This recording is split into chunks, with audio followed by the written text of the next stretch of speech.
Hey, everybody. Just want to welcome everybody back for USA Hockey webinar series presented by Pure Hockey for our Friday edition with a unbelievable two guests, John Hynes and Bob Mancini. Remember, if you have any questions on the Zoom, make sure you're putting it on the Q&A section, and I will make sure I pass it on to Bob. And if you're on YouTube watching, Facebook Live was having issues the last couple of days, so we're just going to do YouTube Live.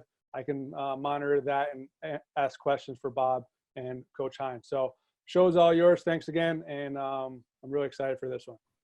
Thanks, Dave. Welcome, everybody. And it's an exciting day for me to have John Hynes, who's a close friend of mine, on the webinar. And I know as we talk about this, there are a lot of things we want to talk about, but John, I'm sure is too humble to talk about some of the things. So I do want to introduce a little bit. John played Division I hockey at BU. The 4 years he was involved, made 4 appearances at the Final Four, the Frozen Four, winning a title in 1995.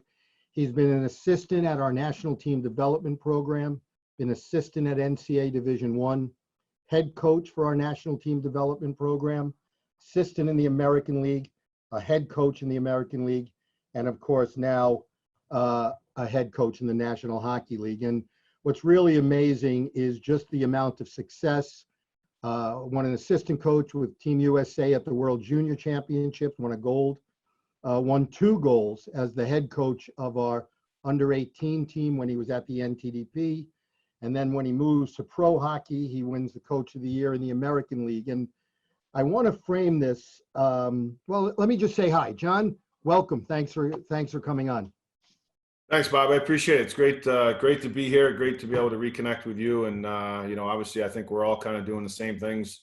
This is a great opportunity to connect with some hockey people and have a great discussion with you. So I appreciate you, USA Hockey, for putting these together. I think they're fantastic for coaches to be able to listen to. And I'm certainly have been tuning in and I'm going to tune in as we continue to move forward. So really looking forward to a great discussion with you today.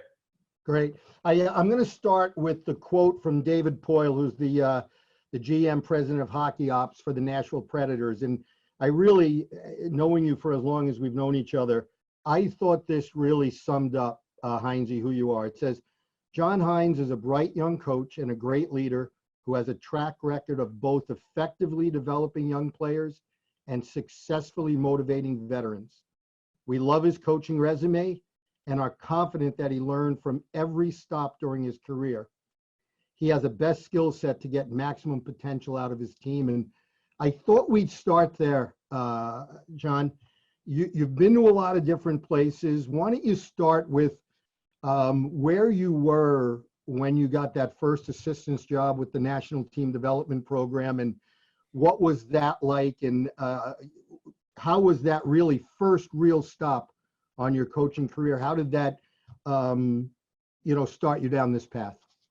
Yeah, it's good. It's a good point. Well, I had just finished playing hockey at Boston University, and I knew a lead into that. When I went to BU, I knew I wanted to coach and teach. I just wasn't sure at what level. I was thinking high school level or prep school level when I was in school. I majored in education.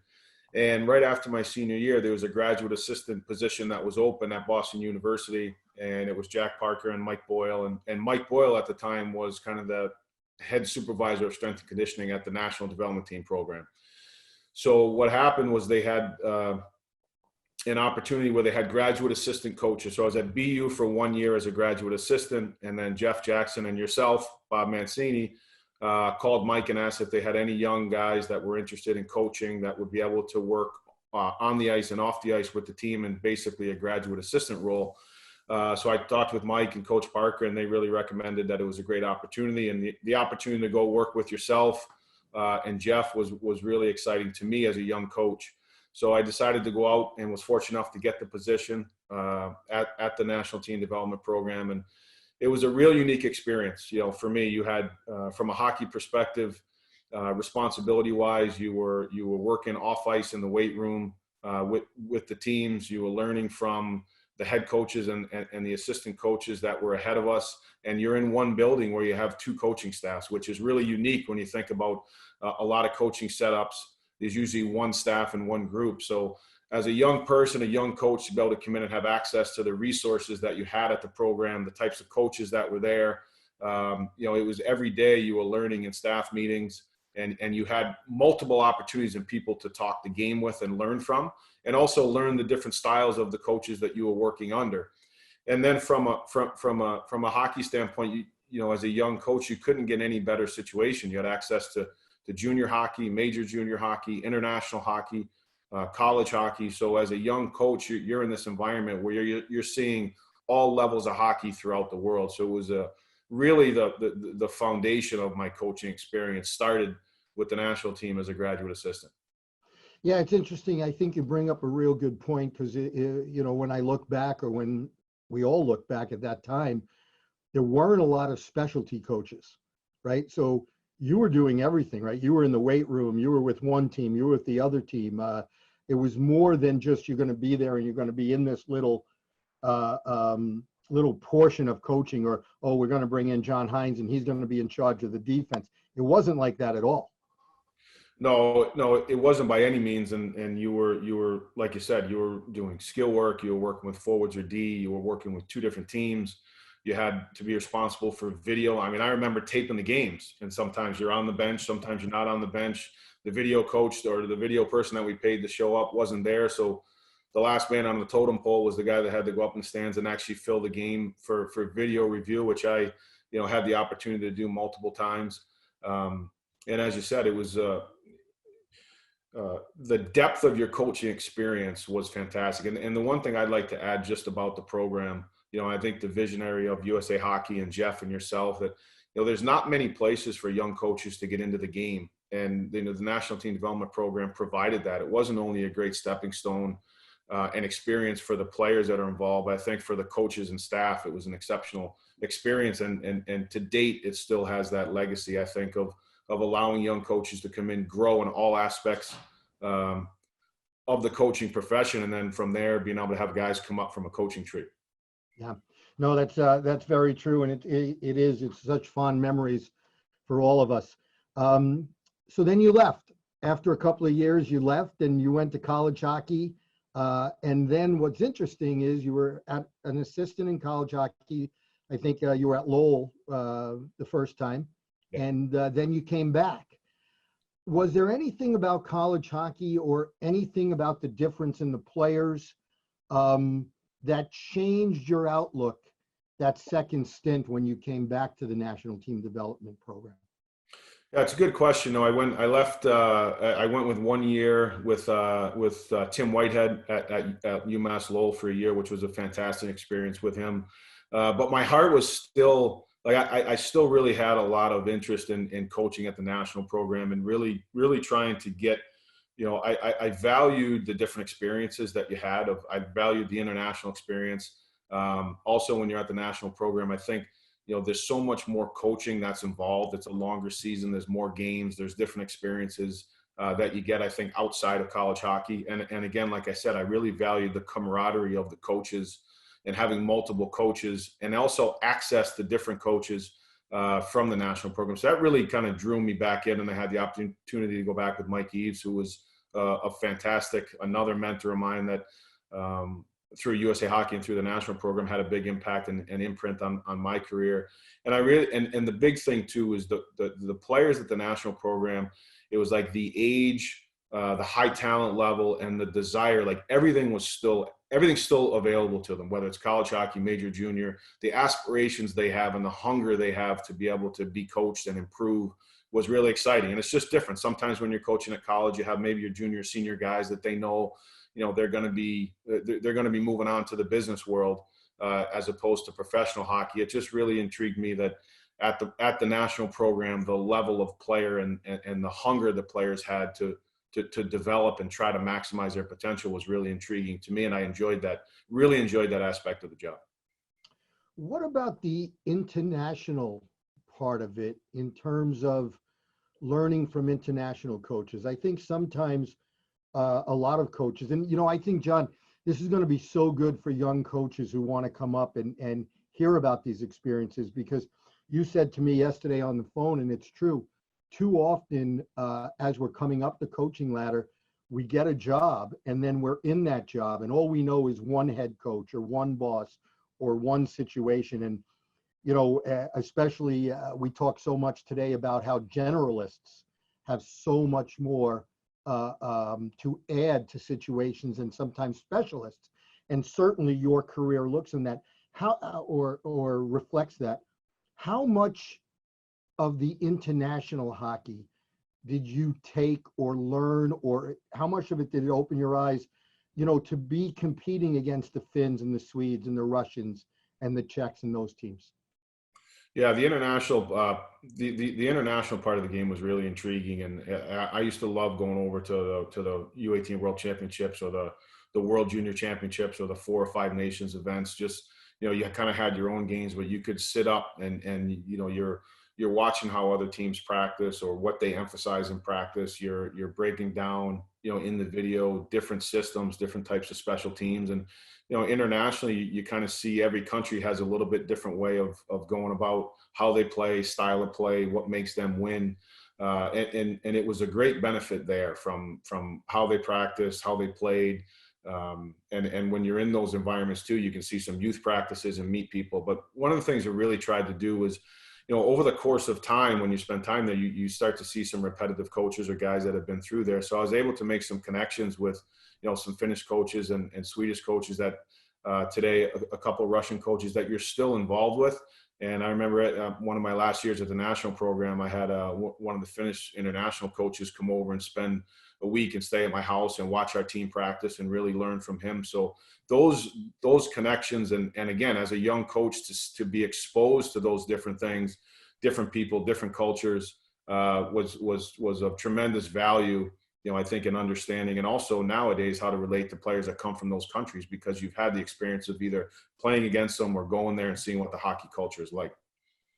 Yeah, it's so true. And I hate to put you on the spot here, because there's one thing in particular that really stands out in my mind. But you experimented when you were the head coach at the NTDP. I specifically remember you experimenting with pregame warmups a little bit differently than a lot of times we look at them here. Do you remember that? Can you share a little bit of that with us? Maybe what your mindset was at the time? Yeah, for sure. I got a little bit of that from the Finns and the Russians, and what it was just their emphasis on off ice training and getting your mind and your body prepared to play, prepared to compete at a high level. And a lot of it was what you did in some of the pregame warmups, as opposed to just doing like continuous warmups. Some of them were maybe handball, some explosive things, a couple competitive situations that you do, in addition to just stretching and jogging and those things to activate the mind, activate the body, and get guys mentally ready to go. And then the other thing I had noticed over times was, particularly the Finns, they were so difficult to play against every time you played them, whether they had a highly talented team or a team that maybe on paper didn't look as good. But I think they were at the forefront of some of the physical development and mindset things. And a little bit on the on-ice warm-up, like the 15 minutes before practice or before the game started, was just incorporating one little small competitive drill in the warm-up, where it might be a shot and it just turned into a 2-on-2 down low in the corner. There was one shot and then they were done. And again, it was just activating the mind and body and trying to see if it was beneficial. Could it work in North America? Could it work with American players? And that's one of the benefits of being at the national program. But it also was just a little bit different of an identity too, as what you wanted to be as a coach. How did the players react to that? Because that's a very different thing, right? I mean, I know even in youth hockey, which the national team players are, right? I mean, they're still youth players, really. But I know even in youth hockey, trying to do some things like that, like, all right, we're going to play a small area game as a game warmer because we only got 3 minutes or 5 minutes.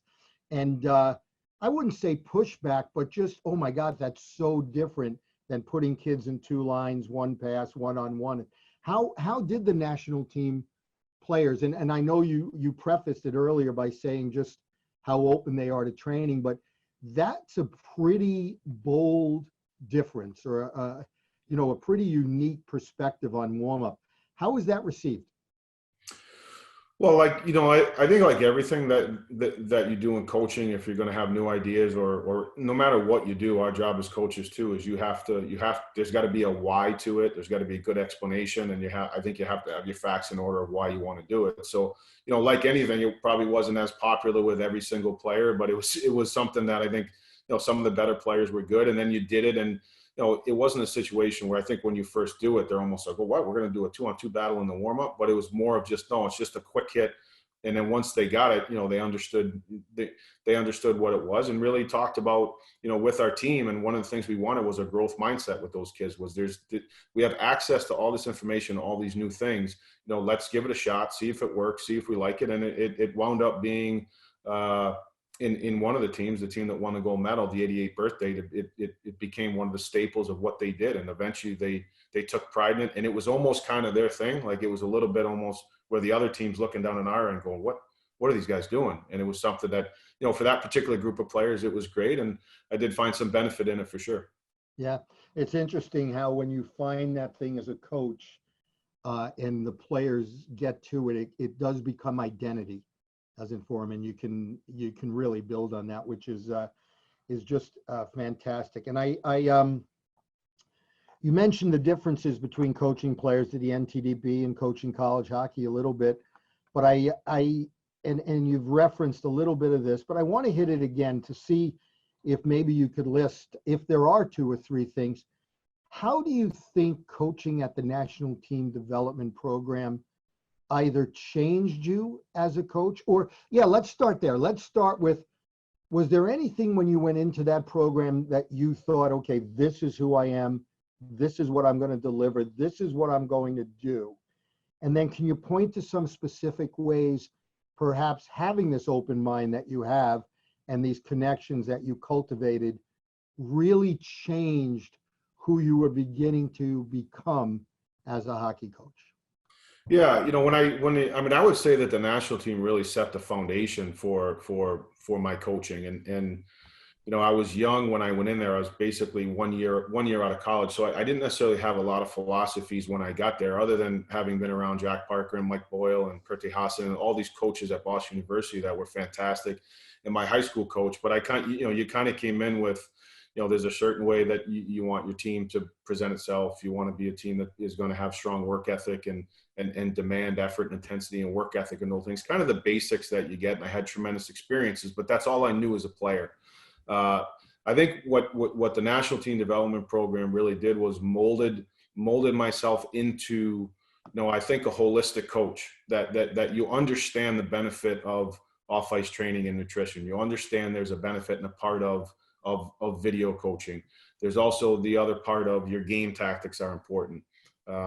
Trying to have a balance between skill development and systems and tactics, and not coming in as a coach that just plays one way or does things one way or is strong in one part. He's a great video coach and tactician, but there's not a lot of development or communication. And that was really, I think that set the table for me as a coach, is the tremendous access I had to multiple coaches and coaching styles, working with players, and also being in an environment that I was given the opportunity to try things and do different things.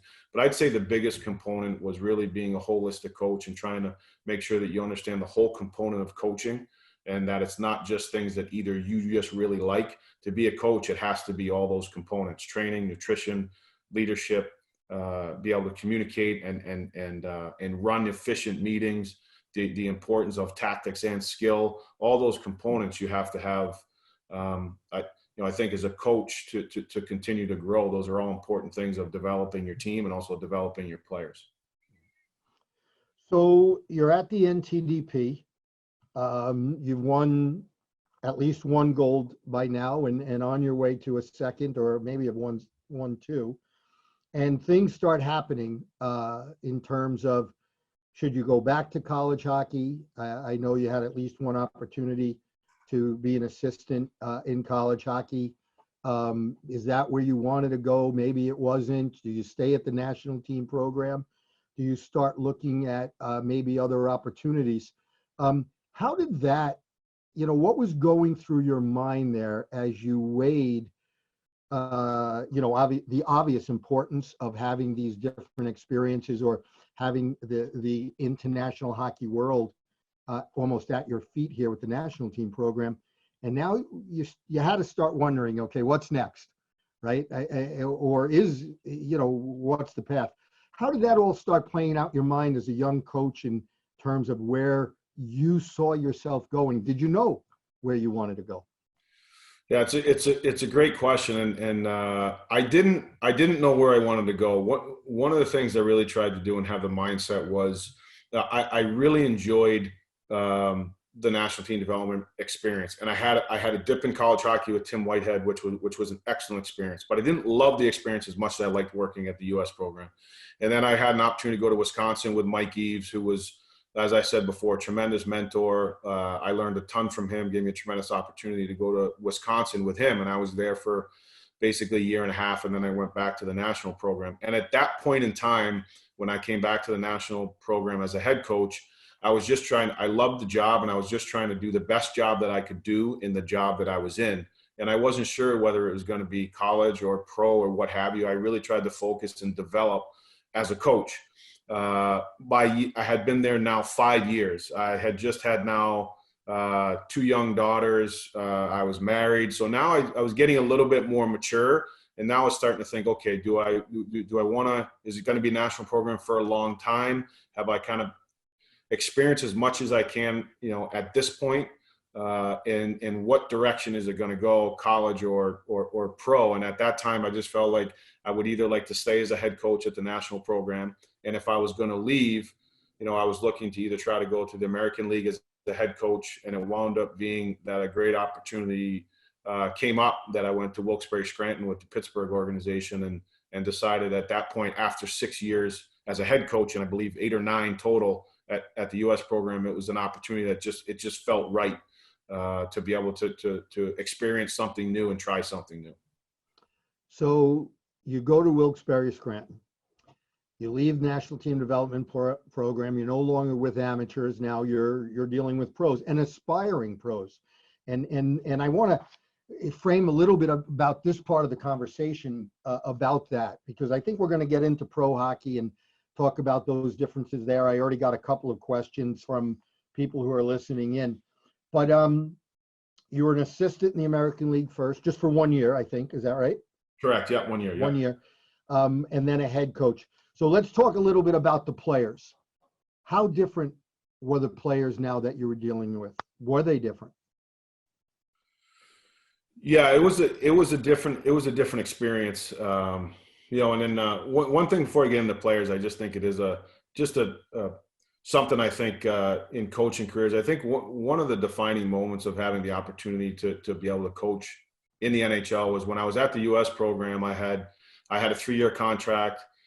Family was great. I absolutely loved the people that we worked with. Jimmy Johansson, Scott Monahan were running the program, and Ronnie Ralston was there as another coach. It was fantastic. And when I went to take the job in Wilkes-Barre, it was a 1-year deal. So I had a 3-year deal with the U.S. program, and it was a 1-year contract and a $55,000 pay cut to go be an assistant coach in the American Hockey League. And it was one of the things where, I had so many people telling me that you got a young family and it's probably not the right move, and stay where you should stay, be more stable. And for myself and my wife, it was like, our kids are young. Sometimes you got to bet on yourself. And I remember I kind of just sat down with my wife and said, hey, here's the opportunity, what you can do. And she said, hey, the kids are young, we can do it. It's not about the money. I didn't do this for money. So let's be all in, let's bet on ourselves. And I also, on top of that, really felt comfortable with the people, with Ray Shero being the GM of Pittsburgh and Jason Botterill and Tom Fitzgerald, that, you're going to take a little bit of a risk, but you're going to take a little bit of a risk with some really good people. And that's how I got to the American League. But I think that was a defining moment. I think if I didn't do that, maybe there's my coaching path goes down a different direction. As far as, go ahead. Well, and a shout out to you. I'm sorry. Go ahead. Go ahead. I'm sorry. I was just gonna say, and a shout out to your wife, right? Because there's all kinds of jokes about hockey lives and wives and having a good dog. What is it? A good dog, a loyal wife, and a hot goalie is what we all really need, right, when we coach. And I think that part of it is so important, right, because it's not a stable profession. And the fact as a young coach, a young family, a young marriage, that you're able to do that, I think that's so important. I'm so glad that you mentioned it. So yeah, a little trying time. And so, but now you still have a job to do, right? Yeah. You have a job to do, and it's a new job. I mean, and you know, I know you're a confident person and obviously a really, really smart, intelligent hockey guy, but what was different? What shocked you? What were you surprised about? What did you have to change when you went there? Well, you know, one of the things was I hadn't had a lot of, I didn't have any experience in pro hockey. I didn't play pro hockey. I hadn't coached at that point. And Todd Reardon was the head coach, and it was really a great fit because Todd had a ton of playing experience, but didn't have a ton of head coaching experience. And I brought a lot of the head coaching experience. And so it was a really good mix because I think I could help him with some things, adjusting as a coach, and he could really help me as far as player relationships. I think one of the big differences when you get in pro hockey, the players are certainly motivated. They're more motivated. I wouldn't say they're motivated differently than sometimes at the national program. You have experienced veteran players who they know the game, they analyze everything that you say.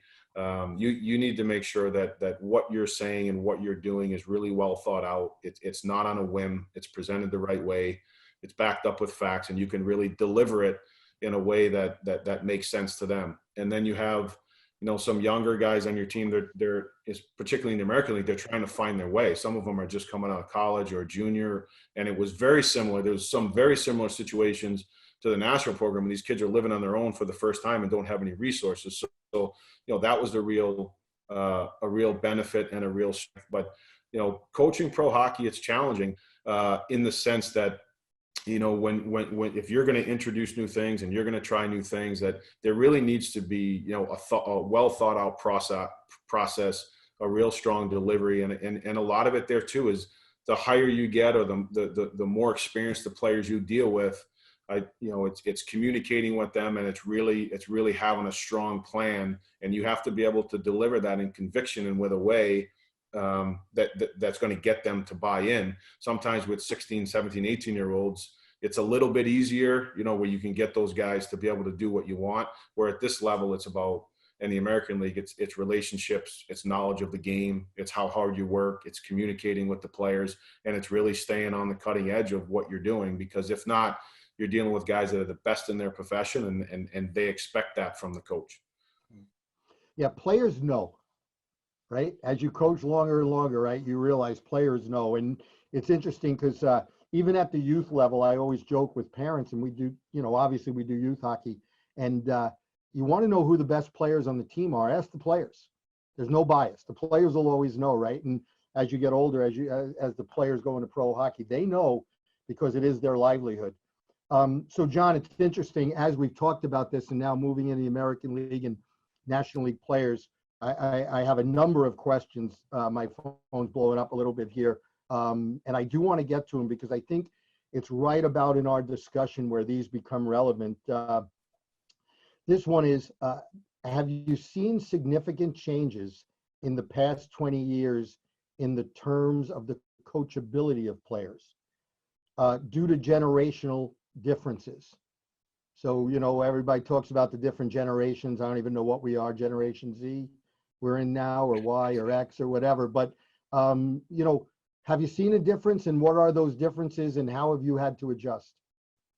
Yeah, certainly. I think that there's definitely, it's been about 20 years now. There's definitely been a lot of change in how you deal with players. And, you know, I'll give you a couple examples before I get in. Like we have Pekka Rinne on our team here in Nashville. He's 37 years old. And then you have Dante Fabro, who's 21 years old. So you're dealing with those type of guys. But if you talk about like Pekka Rinne, it's like he wants to practice, and he's fine with long meetings, and you can coach him hard, and you can tell him exactly what you feel, and he wants that and expects that. But I think when you look at your ability to communicate with players, I think that players are so much more knowledgeable, even younger players now with access to the internet And there's, that's one, I think you have to be aware of that, of how you can communicate with them, what their attention spans are like, and trying to have short, quick meetings, present in different ways. Yeah, I think more than ever, you have to find ways to capture their attention, but it's got to be short, quick, to the point, and varied ways, I think, as far as communicating with the players. The other part is, I think you have to take time to explain the why. Why are we doing this? What's the benefit? What's going on? How it's going to help them. And I think that's a huge part of working with the players, and also communicating. I think the other big component is there's so much individualism, I think, that goes on in today's world now with, TikTok and Instagram and Twitter and YouTube, and, is the concept of team and understanding how important and what it means to be on a team and play for a team and play for your teammates and play for the coaches. I think that more and more now, sometimes it gets to be a little bit more individual and highlight real things, as opposed to the essence of a team and coachability and the importance of how much your coaches and your teammates and the people that you're around every day should matter. I think those would probably be the biggest differences and adaptations that I found, if in a short explanation. Yeah, no, that's great.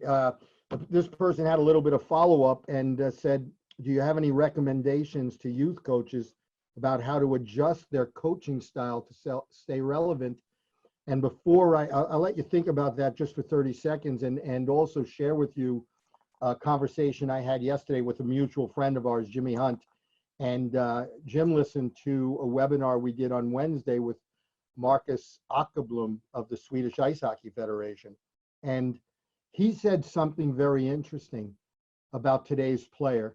He said, as a coach, it's our job to deal with today's player and who they are, not our job to bemoan the fact that they're different from the past or from other players or from a previous generation. And Jimmy and I talked a little bit about what a wonderful nugget of information that is for young coaches. Hey, we can't sit around and say, oh, it was better when players were like this. This is what we're dealing with. And it's our job to adjust. Do you have, I think you did a great job of explaining it. Do you have maybe one other thing that you might share with everybody? Because I think your point about the why is very, very important. And I think your point about knowing is very, very important. And maybe we've answered this guy's question already, but I do want to at least say, is there anything else you would say to him when you say stay relevant? Yeah, I think it also goes back to understanding today's athlete, whether it's pro or youth, the influences that are around them, what excites them, what can you do as coaches to try to keep that excitement of the game going, try to understand how you need to communicate with them, whether that's through webinars or video. The things that capture their attention, I think it's our jobs to try to make sure that we continue to evolve. And one of the things I would also say, just the mindset. I really like that comment of not coaching today's player and not bemoaning the fact of that you wish they were like the guy that you had 3 years ago that had great work ethic, he did whatever you want him, and he was the ideal player. It's dealing with the people now. And I've had a great experience of working with Ray Shero, and now I'm with David Poyle, who's one of the longest tenured, if not the longest tenured general manager in the NHL, most wins.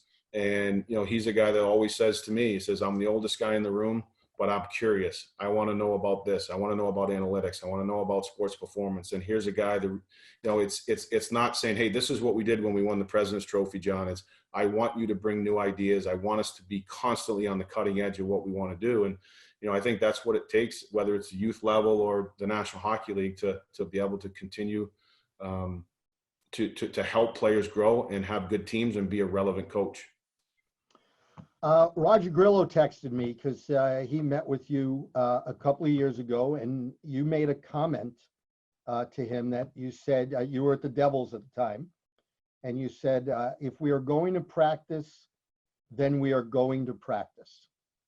You remember making that? And he said he wants you to explain, what does that mean to you? What did it mean at the time? And how does it apply to youth hockey? Well, I think it's when you're going to practice, I think it's really trying to, as a coach, I've done it everywhere I've been, even in the National Hockey League, that practice is important, and not just coming out. Like, it's your job as a coach to really put thought into how can you make the individual players better, or what does your team need? Does it need energy? Does it need offensive skill? Is it small games? Is it whatever it is? I think it's important as a coach to recognize that, but then putting in and really showing as a coach your work ethic to get ready for it, the passion level you have in practice, the energy, how you communicate, well thought out things that you're going to do are really important. And then I think it's also important of holding the players accountable, that just because you get on the ice in practice doesn't mean that you're going to get better. We want to practice for improvement. When we come out here, we want to practice, with the intention of improving. And that was something that I kind of learned as a young age as a coach. And I really believe that today, whether it's a 45-minute youth practice or an hour youth practice or a 25-minute pregame skate in the NHL, is that, when we come out, it's our passing execution, the pace that we want to have, the attention to detail that we want to practice with. Those all have to be important. And then it's also our job as a coach is to make it interesting and make it fun. But the importance of practice is a big part. So when we are going to go out, we're going to go out with the intention of improving and having fun. And it could be as simple, hey, John, it can be as simple as you and the coach is saying, these are the three things we have to have every practice, right? You talked about attention to detail, making sure you're right? I mean, it doesn't have to be hugely complex at the youth level. No, it doesn't have to be hugely complex at all. It could be just, skating and pace, execution and passing, or bearing down on scoring. That's another one. You see a lot of times kids can go through a game or go through certain situations or drills in practice, and by the time they get to the area that's the most fun to score, it's kind of like the shot is an afterthought. And I think that's, just little examples like that. They don't have to be earth-shattering situations, but little things that you see need to be better or will help the players develop. So this is great. So now it's really getting interesting because everybody wants to jump on these, and I love it. Please keep the questions coming in. So, you talked about those things in practice, and I mentioned them, right? Keeping attention to detail. And those are skills, right? You talked about shooting, making the shots, kind of things like that. So there's definitely a connection between skill development and systems, or skill development and tactics. And you've coached at so many different levels. What is that connection to you? How do you see that connection? And would you explain it a little differently for coaches that are coaching youth players as compared to coaches who want to aspire to coach players that are a little older? Yeah, certainly. There's something that we've done. It's called like a big belief is identity before system. That we want to have an identity in how we want to play, and your systems and tactics change all the time. You can change defensive zone coverage, power play setup, forecheck. Those things are always tweaked every year. But I think it's important that you have an identity of how your team wants to play.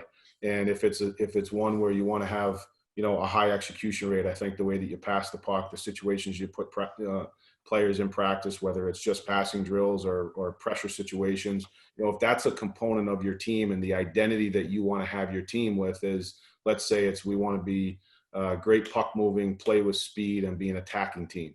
So to me, I think then the focus comes into how are you gonna get those things into your practice and into your players. And some of that would be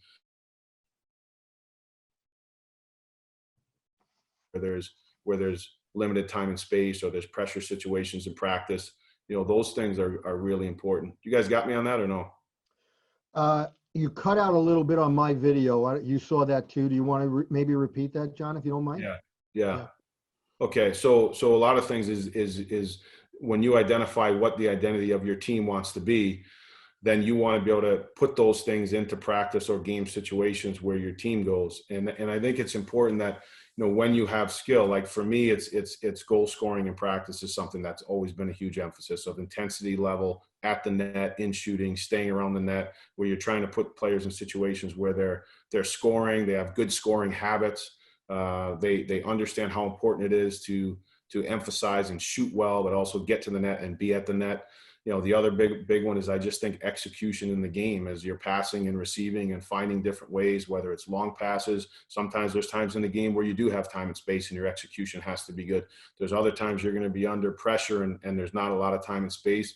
Your ability to execute under pressure in those situations. All those little components, that identity you have is going to drive whatever tactics or systems you want. But even to this day and age, we have it on our wall in Nashville and I had it in New Jersey, was it's identity before system, how we want to play. When you see our team play, it could be a certain forecheck. That may change year to year, but when you see the team play, you want to see a certain identity that it comes regardless of the tactics. Yeah, it's a great answer, and I think it's a great piece of advice for our youth coaches who are listening, which kind of brings us to a phrase that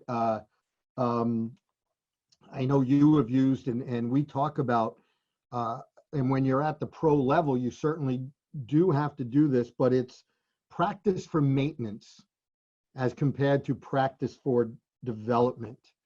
And we often see, or maybe even too often, we see coaches practice for maintenance at a young level where we, as skilled people, as USA Hockey, right, we talk a lot about that practice for development.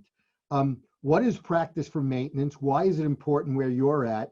And maybe you can talk a little bit about the difference between practice for maintenance and practice for development. And I suppose that very much would relate to where you are now compared to where you were when you were with the national team. Yeah, certainly. Practice for maintenance at our level, like a maintenance practice would be one where you're trying to conserve energy and you're trying to give your players energy to be able to play in the game. And when you have an 82 game schedule and you have travel and you have guys that, have played for years and years and years, those guys are, they need that. Those are your 5-on-0 drills. Those are flow drills. Those are maybe drills where you get, you start practicing, you're getting the goalies a couple shots where there's a couple passes. They're drills that basically get the blood flowing. The players feel the puck and they're not too hard, but they're doing nothing for the players' development. It's just getting them ready for the next game energy wise. And I think practicing for development is where you're putting a heavy emphasis on the pace in which you practice. You're putting them in situations where they have to think the game. There's multiple pucks in certain drills. They're game-like situations. Those are areas where when you're practicing with your players, you're improving. For example, if we have one at the NHL level and it's the day before a game and we've already practiced or we have energy, I might have 25 minutes. But if it's what we would call a work day at this level, we may have a shooting drill, but the player that shoots the puck, he stops at the net, he goes to the corner, he gets a second puck, he has a net attack. So it's not like I come in line, I shoot, and I go here. That you constantly have to engage them mentally and then put them in situations where they have to think, they have to compete, and you're putting them in game situations. That's a practice for development. And I love practices for development. I can't stand maintenance practices. That's great. I'm so glad you say that. That's especially for what we do, and that's really interesting. So let's go a little bit deeper this question and take you back to your time with the national team. So if we were to look over a season-long worth of practice with the national team development program, knowing you had a schedule of games and you had the World Championship at the end, what percentage of your practices when you were with the national team were about development, and what percentage of the practices were about maintenance? I would say 95% of the practices. The only time when I was at the national program that we didn't practice for development was when we went to the World Championships. That was it. It was day before game, regular practice day. It was always about developing the players. And I think that allows you to, when you have young players or you're in a development situation, are your players better in February than they were in September? And are they better in April than they were in February? And is your team and are you developing your players the right way? And I think it's important that, for me, when we were there, the only time we had maintenance practices was probably at the end of the season when that group was going over to compete for a world championship. Other than that, We practiced the day before a game. It might have been shorter. We might have practiced on Tuesday for an hour and 20 minutes, and we might have practiced on Thursday for a Friday game for 40 minutes. But that 40 minutes was a developmental practice that was intense. With incredible attention to detail. Yes. Yep. Everything. Yeah. Everything. Offside, staying onside, puck execution. I just believe that gives you more. That it makes you more ready to play. I think that even when you're developing practices, I just think if you had a younger level, like if I ever get back to a situation like that, or a college situation, or, if you're not really in the NHL, I think even the American Hockey League, we practice the same way. The American Hockey League, it might be the day before the game a little less because of the amount of travel and games that you have.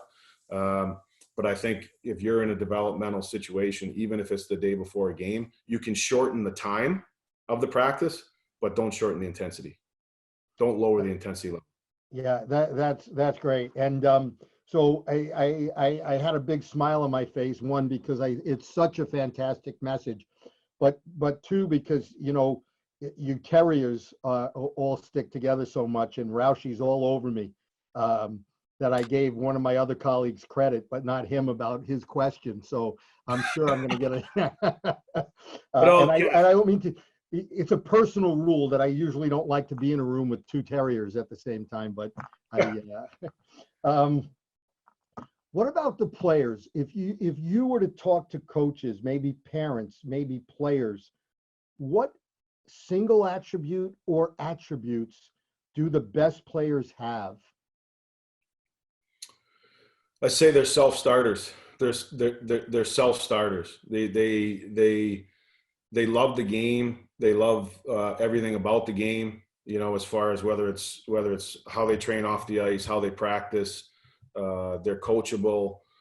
I think it's the things that don't take talent. I think those are the things that the higher end players that you see, that I've had the opportunity to work with, that's what they're like. That would probably be the biggest attribute I would say that they have, is they have a passion.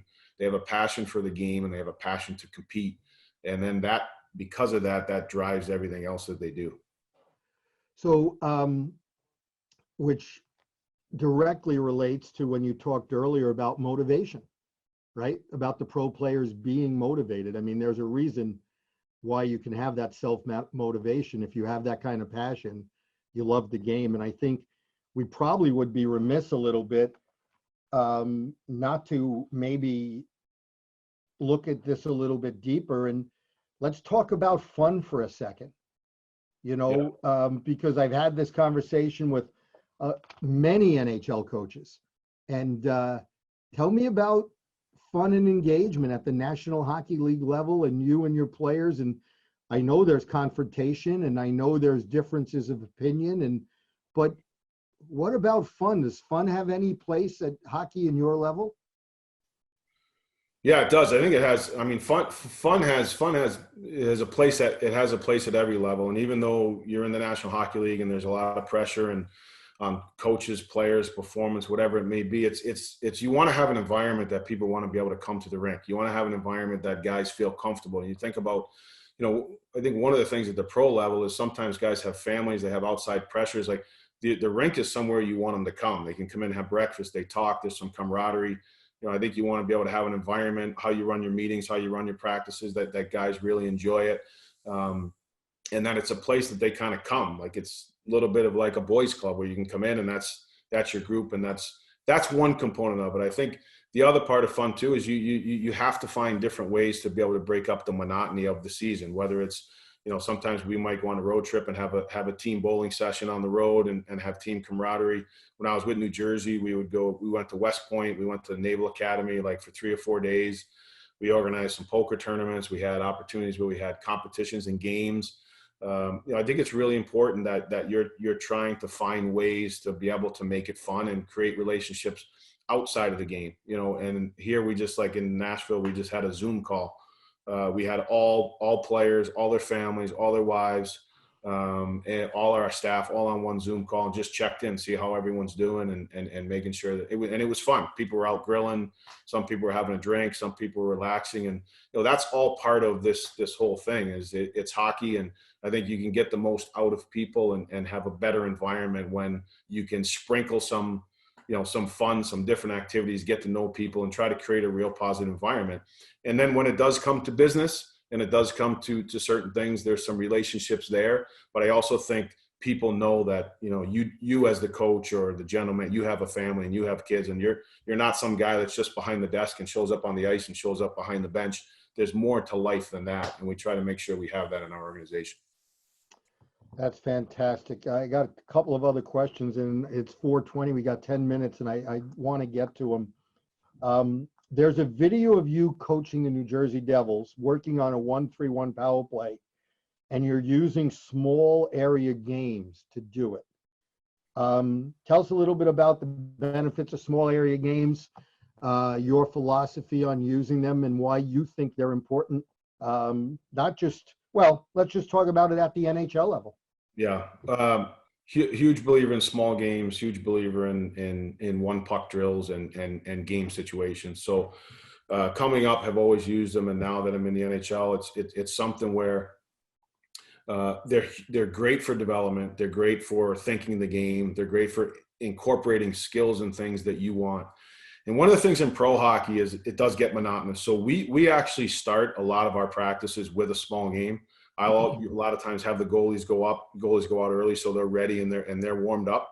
Both goalie coaches I worked with in Nashville and New Jersey usually get aggravated with me at times because they got all these pre-practice assignments to get the ice ready.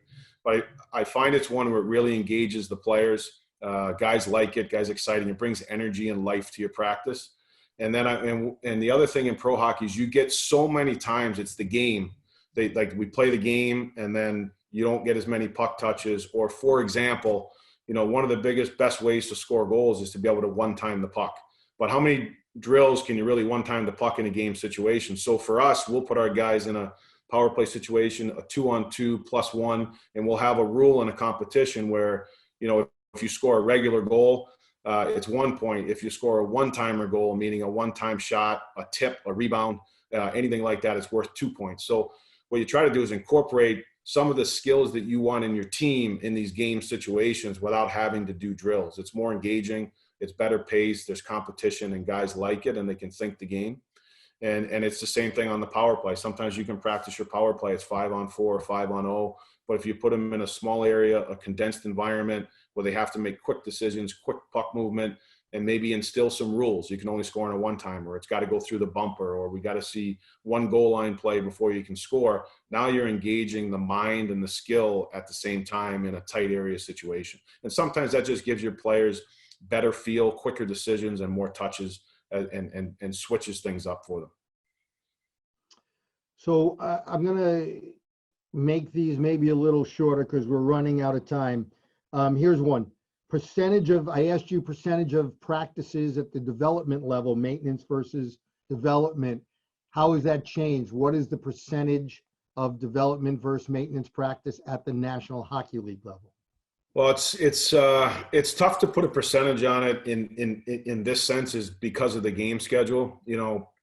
I would say in training camp, our training camp practices are basically 95-5 development. We'll do high intensity drills, not a ton of systems early in training camp.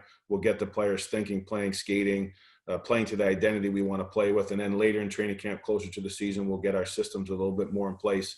I'd say at the NHL level, if you're playing 13 or 14 games a month, you probably have 2 to 3 development practices. You probably have 2 to 3 days that whole month that you can really practice. And then other than that, there's a lot of maintenance things or maintenance days. And sometimes you're playing every other day. Sometimes you play 15 to 16 games in a month, and you just don't have the opportunity to be able to have strong practices. But I would probably say 2 to 3 a month. Okay, so yeah, probably not fair to say it flip-flops completely just because it's a whole different environment, but certainly it changes in a big way. A couple of others. 2 most important qualities you value in a player, you yourself. I like guys that are self-starters. That meaning guys like they're coachable, they're hungry, they enjoy the game, they're passionate. That you don't have to rev these players up all the time. Like they're hockey players. And I'd say the other one is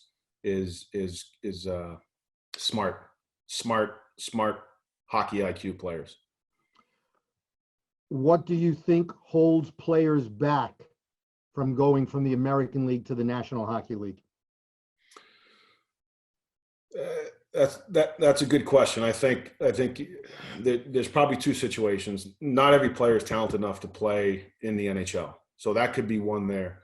I think what I found is the thing that holds them back is really dedication. There's a lot of players in the American Hockey League that have the talent to play in the NHL, but there could be some part of their game that isn't at the NHL level. It could be competitiveness, it could be hockey sense, it could be skating, it could be their size and strength.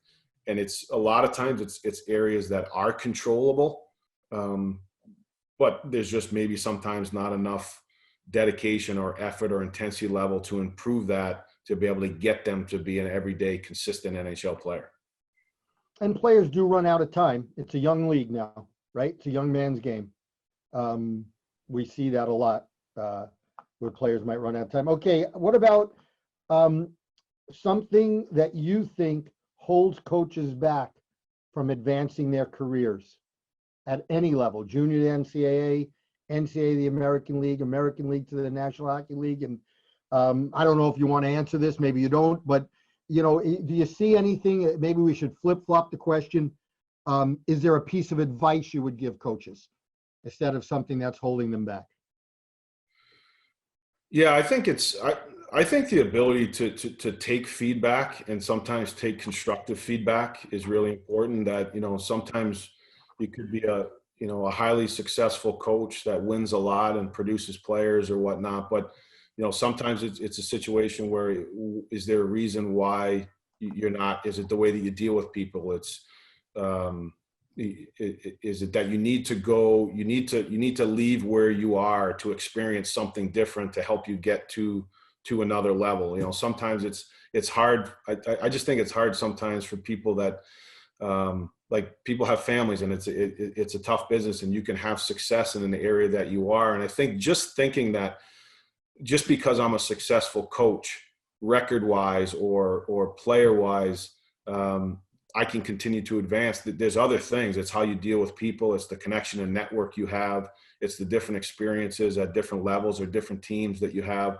Those are all big components of I think, moving on and advancing and having a strong network, but also having, I think, the opportunity to understand for you, at the end of every season, or maybe you had a few interviews and you say, well, I think it's always important to get the feedback. Why did I not? What could I have done better? And I think if you can work on those areas, you can improve. Sometimes something may not come to us and we just move on from that experience because it's a negative one. And maybe that holds us back from growing in the areas that we actually maybe need to grow in. One more, I think we have time for one more. Do you set up short-term goals or segments at the level you're at? And do you like that? Is that a positive aspect of coaching where you're at the National Hockey League or in your past stops at your past? Yeah. Yeah, we do. We do segments, basically 5-game segments here over the course of 82 games. And, I think I did it in the American Hockey League and also did it at the national program. I just think when you look at the overall season, it's too long. We always have segment goals that are always based on being process driven. So we will have in the U.S. program is always about the process. Now that you're in pro hockey, winning does matter. You're judged and your job is on winning. So we do have, like a points percentage we want to get in this 5-game segment to make sure that we're going to be qualified for the playoffs. And I think it allows the players to be able to have short chunks of time, a heavy emphasis on certain things that are going on in your game, but also have a bigger picture of saying that, it's really important that we hit these segments and that down the road when we're going to need it later in the year, those are going to be very beneficial. And, one of the things when we came to Nashville, we were out of the playoffs and we were going through it and we had these 5-game segments and we won a couple of the segments, but sometimes when we were we won the first two and then we lost one. It wasn't like we were on this emotional roller coaster. It was like, okay, this is only game 3 of the 5-game segment. So we got 2 to rebound. Let's move past. And I just found it a pretty good way to keep their attention, keep them on board, and keep the team focused on the present. Hynes, this has been fantastic. I feel like I need to apologize. My head keeps going from the screen to the phone. But you have a really obviously inspired so many people who watch this with the number of questions that we got, and I was able to ask you. I know it's 4:30 now Eastern. My colleagues would make fun of me if I went over because it's not like me to talk too much. I got time if you want to. Well, Dave, I don't know. How much longer can we go, Dave? I think we want to maybe 1 or 2 more questions if you want, because this is it's up to you, Coach Hynes. There's a couple pretty good ones that are kind of just sitting here. Maybe we can do one more. There's one. I got as much time as we need, guys. I'm in quarantine. Yeah, we all know that, right? No, we'll ask one more, Hynes. We appreciate your time and respect your time very much. Do you have any good examples of how to educate parents of youth players on the priority of skill and development over wins? Yeah, that's a tricky one because it's I guess I would say this. I think it's important to always be able to if you can as much use examples or past history. I know like USA Hockey with the American Development Model, the examples that they have, what they bring to the table as far as development and individual skill development and age-appropriate development. I think it's important to try to constantly educate it. And I know that it's difficult. I even remember at the national program, it was difficult. It's probably the hardest job of a youth coach to be able to probably fight the bias of sometimes players and sometimes parents. And, you may do skill development, you may be doing all the right things, but you don't win. And I also realize that takes sometimes, that's hard to go through too, because winning is also fun and that it kind of adds to what you're doing. So I think it's as best as possible is try to combine, a high priority on skill and development and the player's love for the game. And then I think the winning is you have to recognize that winning is part of it, but it cannot be the priority. It has to be a secondary attribute to those components of developing a player or having a youth environment that's going to be productive for the players down the road. And I guess my last point would be, maybe you put yourself out there a little bit and say, look, I'm not here to use the players. I'm here to develop the players. And this is a proven fact that if we go about this way, they're going to be a better player and their future is going to be better because of it. As hard as that is, I think it's true. All right, one more, Dave, because this is really good. We're going to end with this one, I promise.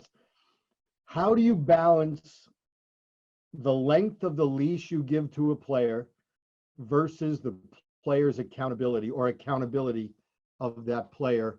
And is it different now at the National Hockey League level compared to when you're at the national team development program? Yeah, I think I've also grown as a coach from when I was at the national program. I think your experience and maturity is always important. I think, what I found and have developed is that, I think that all the players have to be treated fairly, but sometimes they're not equally, as far as like at our level, it could be ice time or the ability to make decisions with the puck or certain things. But I think it's important that every player knows what their strengths are. Every player should know what you expect of them.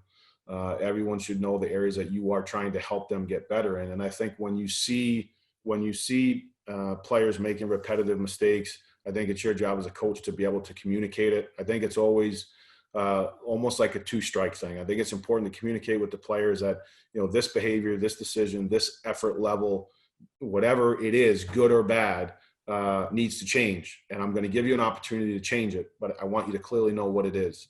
And then if the player does change it, it's good. If they don't change it, then I think the leash gets shortened. And then I think it just depends really on the type of player and I think the situation. And I think there's two. Effort level, the leash is really short.